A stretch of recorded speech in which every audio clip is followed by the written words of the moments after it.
ተሳሰባሉና ቅመሜ ይህ መኪና እንግዲህ ለሀብቴ ስሰጥ ደስ እንደሚልሽ ተስፋ አደርጋለሁ። ዋው ቀን ላይ ቪዲዮ ሰርቼ ነበር። ግምቴ ተሳክቷል። ለሀብቴ የተሰጠው ስጦታ ኦ ማይ ጋድ። ቅመሟን ያው መለየት ስለሌለባት ነው ከጎን ያደረኩት እንዳይደብራችሁ። ወንድማችን ነው፣ ብዙ ሆኖልናል፣ ብዙ ለፍቶልናል።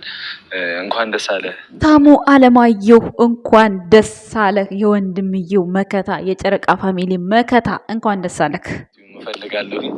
ሁላችሁም እንኳን ደስ አለ ሀብትሽ ወንድማችን መከታችን እያላችሁ ብለናል። ሰሞኑን ግን ምንድን ነው የተገኘው? ቡቡዬ ሹክ በለን እስኪ።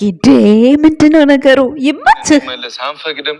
ይህም መኪና ትንሽ የሚቀራሩ ነገሮች ስለነበሩ ነው እስካሁን ዝም ያልኩ ወንድሜ። ለማንኛውም ይመችህ፣ የተግባር ሰው፣ ቃልህን የምትኖር ወንድ፣ እግዚአብሔርን ጀግና። ደግሞ ቤቱም አለቀ፣ ሁሉም ነገር አለቀ። ይህ መኪና ያንቺ ነው። ቁልፉንም ማስረክባለሁ እንደ ስጦታ ነው። አይደለም ታላቅ በሆኑ አይደለም በወፈሩ አይደለም በቀጠኑ አይደለም። እግዚአብሔር ሲፈቅድ እንደዚህ ነው። እግዚአብሔር የፈቀደው እንዲህ ነው። በቃ አይደለም ሰርግን እና ደም እንደዚህ አይነት እኮ ቀልድ እኮ ሰላም በለኝ ነው እየቀለድኩ። እንደሚታወቀው ከታላቅ ነው እንጂ ታናሽ የሚቀበለው። ታናሽ ተታላቅ ሲሰጥ በጣም በቃ ይሄ እግዚአብሔር ስጦታ ነው። ምንም ማድረግ አይቻልም። ስጦታው ነው በቃ። ፍራንክ እያለ እንዴት ሰው ይታመናል? እንደውም ትንሽ መሄድ ነበረብህ ቡቡ ማለት ነው። ትንሽ ብትሄድበት ጥሩ ነበር። ሀብቴ ማመን አቅቶታል። በቃ መኪናው አንድ ሳምንት እሱ ጋር ነው የቆየው። በስማ ይሄ መኪና ያንተ ነው ማርያም በመቤቴ አባቴ አንቺ ትቻለሽ። መሪዎቹ ታላቅ ታናሽ ቤተሰብ እናት የሚከባበሩበት አለ ስንት ቦታም። ግን በቃ ቡታጅራ ላይ ትለያላችሁ የምር ወንድሜ የኔ አምሳል ተቃቀፉ እንዴት ደስ እንደሚሉ ሁሌም ሰጪ ያድርግ። በዚያ አጋጣሚ ቡቡዬ በጣም በጣም በጣም ራስህን ጠብቅ ከምንም በላይ ተጠንቅቆ ነበር እየነዳ የነበረው። ከባድ ነው። ከባድ ነው። አደራ ስላለበት አደራ ስለሰጠ ሆኖ ምንም እንዳትሆንበት ተጠንቅቆ ሲነዳ የነበረው የራስ ገንዘብ ነው። በጣም ብቻ እንጃ። ልጅቷም ጋር በጣም አምናኝ ነው። እግዚአብሔር ይስጥሽ እኔ ጋር እንዲቆይ ያደረገችው ሳንጨርስ። አንተ ያልታመንክ ማን ሊታመናል? ቃሉን አክባሪ ቃሉን የሚኖር ጀግና ወንድምህን ጥርስ በጥርስ አደረከው። እናትክን በቃ እንዴት ነው ደስታዋን እንባዋን ያበሰችበት ወገቧን የቆረጠችበት የኔ እናት ሙሽዬ ቀብራራው ከወንድሙ ጋር እንደዚህ በቃ እንጃ። በስመ አብ በፍቅር ሰው ለወንድሙ እንዲግብግብ ሲል የመጀመሪያው ቡቡዬ ኧረ ይመችህ። መኪናዋ ተነርታ እሱ በዛ ዞሮ መጣ፣ እሱ በዚህ ጋር ብቅ አለ። እንደምታዩት እንግዲህ የገመትኳት መኪና እኔ ታምሌ ላይ ያደረኩት መኪና ሌላ ነው፣ ግን ግምቴ በጣም ጥሩ ነው። እግዚአብሔርን በቃ እኔማ ትላንትና ለምን ለሌሎቹ መኪና ሲል በቃ ለሀብቴማ መኪና ሊሰጥ ነው። ጀስት ደግሞ በዚህ ዓመት እንደሚሰረግም ያው የታወቀ ነው። ምክንያቱም ትምህርት ትጨርሳለች ናኒ፣ ከዛ ያው ቀጥታ ያው ወደ ሰርግ ነው። ለማንኛውም ይመቻችሁ። ሰላም ጤና ይስጥልን። እኛ ውድ ቤተሰቦች እንዴት አላችሁ? እንዴት ናችሁ? ነው ያለው ደህና ነኝ እግዚአብሔር ይመስገን፣ ሁሉ ሰላም ነው በኔ ጋር። እንዴት ናችሁ? ደህና ናችሁ? የሀብቴ ቤተሰቦች፣ የጨረቃ ፋሚሊ ቤተሰቦች እንዴት ናችሁ? እንዴት አያችሁት? እንኳን ደስ አላችሁ በሉት ተብለናል። ሀብቴን ማለት ነው እንኳን ደስ አለ ብለናል። እንግዲህ የስኬት ያድርገው። እንግዲህ ደስታችሁን ያብዛው ወደፊት እግዚአብሔርን። እንጃ እኔ ደስ ብሎኛል የምሬን ስነግራችሁ። ምክንያቱም አንደኛ ጠብቄ ነበር በቃ ብሩክ ይሄን ነገር እንደሚያ ትላንትና ሀብትሽም የሆነ ነገር አለ የልፋትህ ሲል በቃ ይሄን ነው የገመትኩት። ሌላ ምንም ጭንቅላቴ ላይ በፍጹም ሊመጣልኝ አልቻለም ማለት ነው። እና የግምቴን ነበር ታምሌል ላይ ራሱ ቅድም ያደረግኩት ማለት ነው። እና ተሳክቷል። ግምቴ የጠበቅኩት ይሄን ነው። ለምን ጓደኞቹን መኪና ይዛችሁ ሰርጌ ላይ እንድትገኙ ሲል በቃ የገመትኩት እሱን ነው። በዛ ላይ ደግሞ አሁን ተሞሻሪ ስለሆነ ማለት ነው። ኦ ማይ ጋድ በሮጡ አይደለም በወፈሩ አይደለም በረዘሙ አይደለም ባለሙ አይደለም። እግዚአብሔር አምጥቶ እናንተ ተለወጡ ካላችሁ በቃ የአንድ ዓመት የሁለት ዓመት የአንድ ቀን ራሱ በቃ በቂ ነው። ብቻ እግዚአብሔር ፍቃድ ይሁን። እግዚአብሔር ፍቃዱ ሲሆን አይደለም ከታላቅ አይደለም ከታናሽ በቃ ከታናሽም ታላቅ እንዲህ የሚሰጥበት ጊዜ አለ። እና ሁሉ ጊዜ አሁን በኢትዮጵያ ላይ የሚጠበቀው እኔ ታላቅ ሆኜ እንዲህ ባደርግ እኔ እንደዚህ ሆኜ እንዲህ ባደርግ ነው የሚባለው ሁሉ ጊዜ ማለት ነው። ነገር ግን ብሩክ ዝቅ ብሎ አሳየን፣ እግዚአብሔርን አሳየን። ትዝ ይላችኋል ከነ ማራኪ ጋር ነው ዩቲዩብ ቻናል የተከፈተለት። ማራኪ ኤፋ ከነሱ ጋር የተከፈተለት ከነሱ ጋር እየሰራ ካሜራማን ይሆናቸዋል። አንዳንዴ ሰርፕራይዝ ያደርጋቸዋል። አንዳንዴ ብዙ ነገር ሲጫወቱ ምን ሲሉ ነው የነበሩት በዛን ሰዓት አሰራሩንም እነሱም አላወቁበት ዩቲዩብ ቻናል አሰራሩ የገባቸው ሩታ ከመጣች በኋላ ነው። ለምን ይዋሻል? ሩታ መታ ቡታጅራን ቀውጢ ስታደርገው ከአብርሃም ጋር ከዛ በኋላ ነው የዩቲዩብን ስራ ሁሉም የነቃው ከሩታ በኋላ ነው። ይሄ እመኑ፣ ከሩታ በኋላ። ከሩታ በፊት ማንም ስራውን አልቻለበትም ሲጀመር ማለት ነው። ሩትዬ በዚህ አጋጣሚ ይመችሽ። አሁን የተዝረከረገ ስራ ብትሰሪም ይመችሽ። እውነት ይሄን ሁሉ ህዝብ ቡታጅራ እንዲጠራ ያደረገችው ሩታ ናት። በመጀመሪያ የተንቢ ናት፣ ግን የተንቢ ራሷ የቢዝነስ ሰው ናት። የተንቢ እንደዚህ አይነት ስራ አትሰራም። የተንቢ ናት መጀመሪያዋ፣ የተንቢ ናት። ስለ ዩቲዩብ አከፋፈትም ጥቅም ምንም የተንቢ ናት። ዋናዋ መሰረቷ የተንቢ ናት። ግን ደግሞ ሁሉም ካፕል ሆኖ ራሱን እንዲቀይር ያደረገችው በስመአብ ሩታ ናት። ይሄን እኔ የማታምኑ ሰዎች ካላችሁ ይሄ ምቀኝነት ነው የሚሆነው። እና እግዚአብሔር ይመስገን እንኳንም ለዚህ በቃችሁ የቡታጅራ ወጣቶች። ብሩክም ከነ ሄሉ ከነ ማርክ ጋር ነበር በዛን ሰዓት። እንግዲህ ያው ፈጣሪ የተመሰገነ ይሁን እዚህ ስላደረሰህ። ቤተሰቦችህን፣ ወንድሞችህን፣ ባለቤትህን በስጦታ አንበሽብሻቸዋል። እንግዲህ በወጣ የተካ ለአንተም የሚሰጥህ ነገር ያዘጋጅልህ ፈጣሪ። ቅመሟ ጋር ደግሞ ሰላሙን ያወርድልክ። እንግዲህ እንደዛ ብዬ ነው እኔ የምለው፣ ሌላ ምንም የምለው ነገር የለም። መች ተጣሉና እንዳትሉኝ ቤተሰቦች። ያው ሆድ መከፋፋት መቀያየም ይኖራል፣ ግን ቅመሟዬ ብሎ ነው ዛሬ ራሱ ቪዲዮውን የጨረሰው ማለት ነው። ሀብቴ ቤት አስባችሁታል? ሰው ታዲያ እንደዚህ በዚህ ልክ ስሟን እንደዚህ እንደ መጽሐፍ ቅዱስ እየጠራ እንዴት ነው ተለይቷት ይሄዳል ብለን እኛ ጭንቅላታችንን የምናሳምነው? እኔማ መቼም አላምነውም እኮ። ያው የሚያምነው ሰው አይጠፋም። አንዳንድ ተናግሮ አናጋሪ እንትን የሚለው ማለት ይጠላታል የሚል ሰው አይጠፋም። እኔ አውቃለሁኝ። እኔ ችግር የለብኝም። እና በጣም በጣም ደስ የሚል ስጦታ ነው ሀብቴ የተበረከተልህ። በዚህ አጋጣሚ ያው በምን ይለቅ ልበልህ፣ በውሃ ይለቅ እንዳልህ ልብስ አይደለም እንግዲህ። ያው ውለድበት፣ ክበድበት፣ ልጅ ወልደህ የምታመላልስበት ያርግህ። እንግዲህ ቀደም ሲል የነበሩት ካፕሎች ናኒና ሀብቴ ነበሩ። ያው እንደምታውቁት እነሱ ላይፋቸው ብዙም በቃ በተለይ ሀብቴ ላይፉ ትንሽ ወጣ ያለ ነበረ። ኢንተርቪው ሲደረግ ሰምታችሁ አይታችሁ ከሆነ ናኒ ወደ ህይወቱ ከገባች በኋላ ነው ወደ ራሱ ተመልሶ ራሱን የሆነው። ብሩክ ብቻ ነው ወደዛም ወደዚህ ፍንግጥ ሳይል እዚህ ደረጃ ላይ በዚህ እድሜው እዚህ ውጤት ላይ የደረሰው ከቤታቸው ብሩክ ብቻ ነው። ሀብቴ እንደምታዩት ያው ወጣትነት ብዙ ነገር ያስፈልጋል።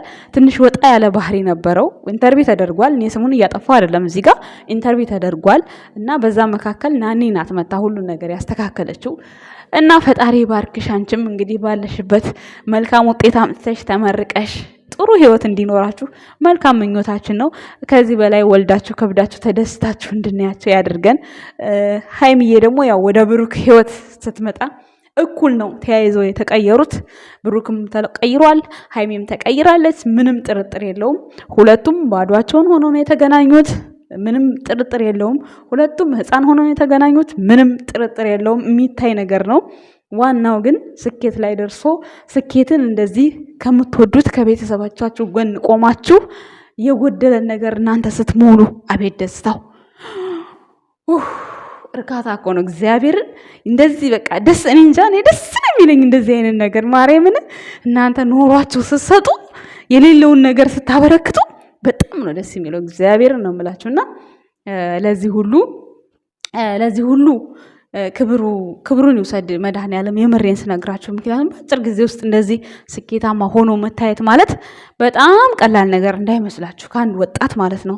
ሰው እንግዲህ ብሩክ ፈጣሪ ይጠብቅህ ለምታደርጋቸው ድርጊቶች። ከዚህ በኋላ ብዙ ካሜራ ላይ የሚወጡ ነገሮች ባታወጣ በጣም ጥሩ ነው ብዬ አስባለሁኝ።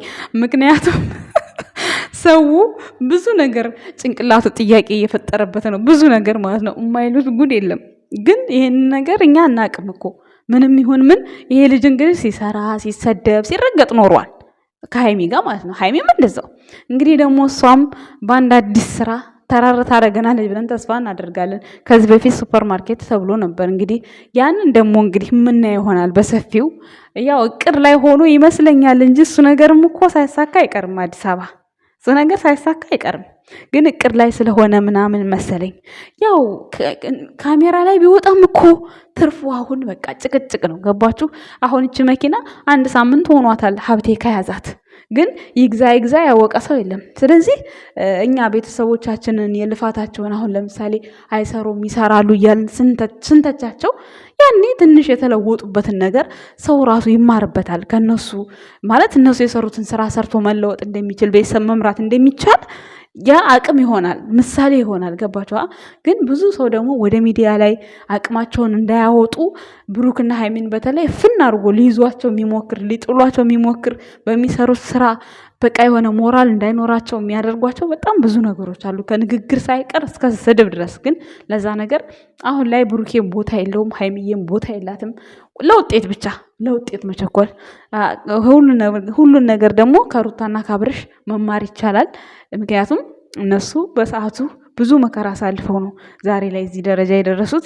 አሁን ላይ ያው የሚሰሩት ስራ ጥሩ ነገርም ባይሆንም ወደ ህዝቡ ሲመጣ ግን ደግሞ በፊልሙ ዓለም ላይ የሚሰራ ስራ ስለሆነ ምንም ማለት አይደለም። አንድ ሰው ህይወቱን ማሻሻል የሚችለው በዚህ መንገድ ነው ከተባለ ግዴታ መስራት አለበት።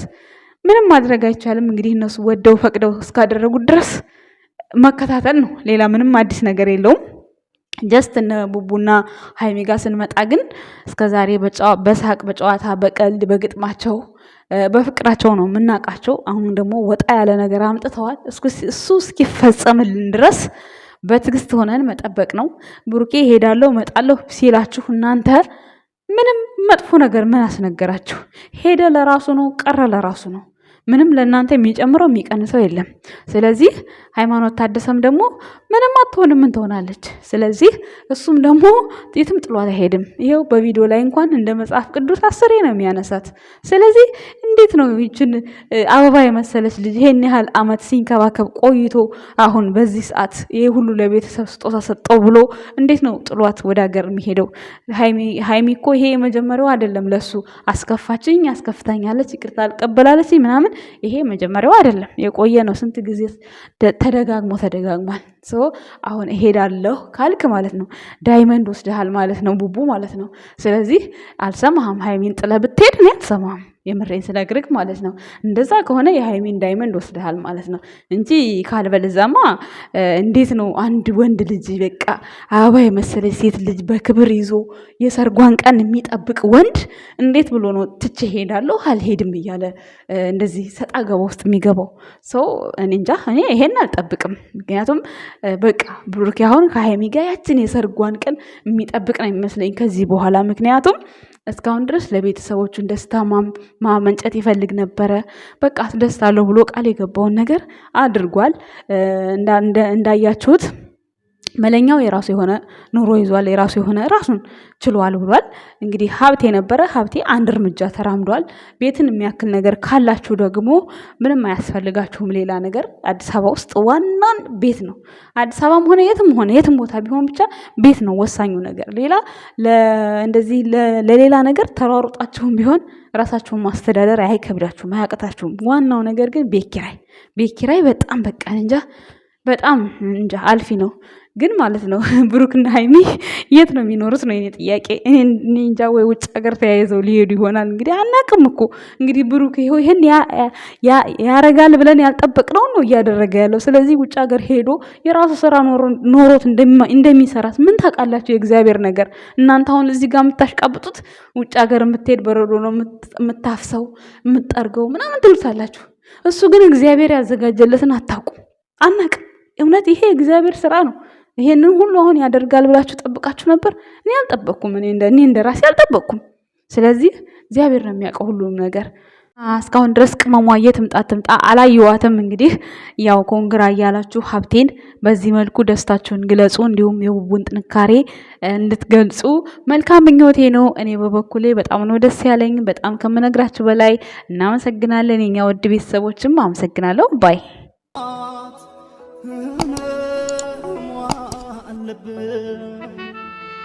አፈሯ ምግቤ